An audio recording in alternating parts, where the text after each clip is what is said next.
दो बार प्रधानमंत्री नरेंद्र मोदी और शी जिनपिंग 2 साल में इनफॉर्मल समिट्स कर चुके हैं, वुहान में, महाबलीपुरम में।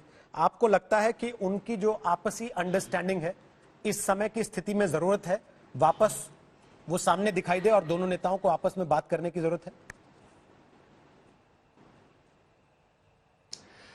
वास्तव में हम दोनों देशों के बीच पिछले 5-6 साल में व्यापक रूप से संबंध सौहार्दपूर्ण रहा है। प्रारंभ में हमारे सरकार के मोदी 1.0 के प्रारंभ में सुमार वैली की घटना हुई और उसके बाद 2017 में डोकलाम की घटना हुई। मैं आपको अगेन कंपैरिजन के रूप में ही कह रहा हूं, पॉलिटिक्स के रूप में नहीं कह रहा हूं। बिटवीन 2010 एंड 2013 वो 3 साल के अंदर 600 वायलेशंस हुए थे भारत चीन सीमा पर 14 के बाद कुछ उस प्रकार के वायलेशंस की संख्या में कमी जरूर आई है। इसका एक कारण ये महत्वपूर्ण है जो आप इंगित कर रहे हैं।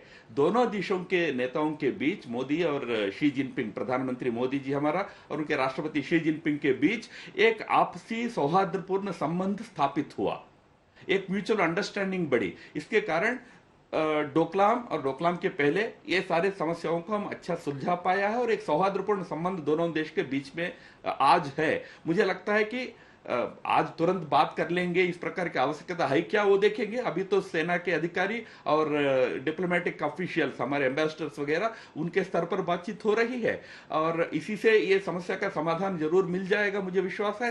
पर दोनों देशों के नेताओं के बीच जो एक अच्छा पर्सनल इक्वेशन है, सौहार्दपूर्ण व्यक्तिगत संबंध है, वो इसको सुलझाने में जरूर बहुत बड़ा मददगार होगा।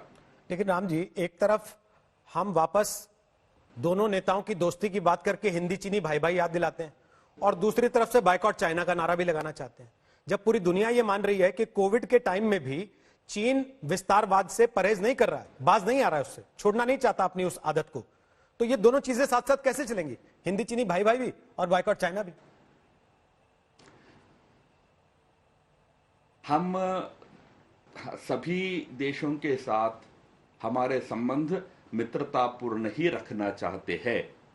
वो चीन हो, पाकिस्तान हो, जो हमारे साथ शत्रुता करना चाहने वालों के साथ भी हमारा व्यवहार न्यायपूर्ण होगा और मित्रता का होगा। न्यायपूर्ण मैं इसलिए कह रहा हूं, हमारे साथ अगर अन्याय होता है, we will give justice unto them, न्याय देंगे, पर अन्यथा हमारा प्रयास अच्छा रखने का ही होगा। जहां तक चीनी वस्तुओं को छोड़ना वगैरह का प्रश्न है, ये एक पॉपुलर सेंटिमेंट है, ये बात आप ध्यान रखिए। ये जनता के अंदर की सेंटिमेंट है, ये कोई सरकार ने कोई घोषणा किया हो ऐसी बात नहीं है। जनता को आज सच में लगता है कि चीनी वस्तुओं का बहिष्कार करना चाहिए। उसके कई कारण हैं। एक आज का एक कारण यह भी है कि चीन के बारे में भारत के जनता के मन में एक उसका आक्रांता स्वभाव को लेकर आक्रोश है। पर मैं आपको एक विशेष बात बताना चाहूंगा। प्यू रिसर्च सेंटर है अमेरिका में, वाशिंगटन डीसी में। प्यू रिसर्च सेंटर का एक रिसर्च आया, उस रिसर्च में दुनिया के लगभग सभी डेमोक्रेसीज के अंदर, लोकतांत्रिक देशों के अंदर आज एंटी चाइना सेंटिमेंट एकदम पीक पर है, एकदम बहुत बड़ा हुआ है। इस बात के बारे में चीन को स्वयं सोचना चाहिए।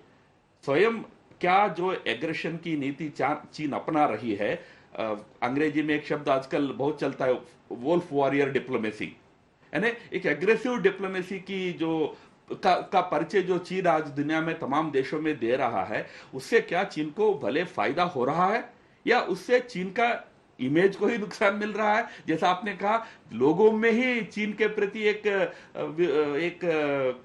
एक डिसलाइकिंग बढ़ रहा है। मैं हेटरेट शब्द प्रयोग नहीं करूंगा, डिसलाइकिंग बढ़ रहा है।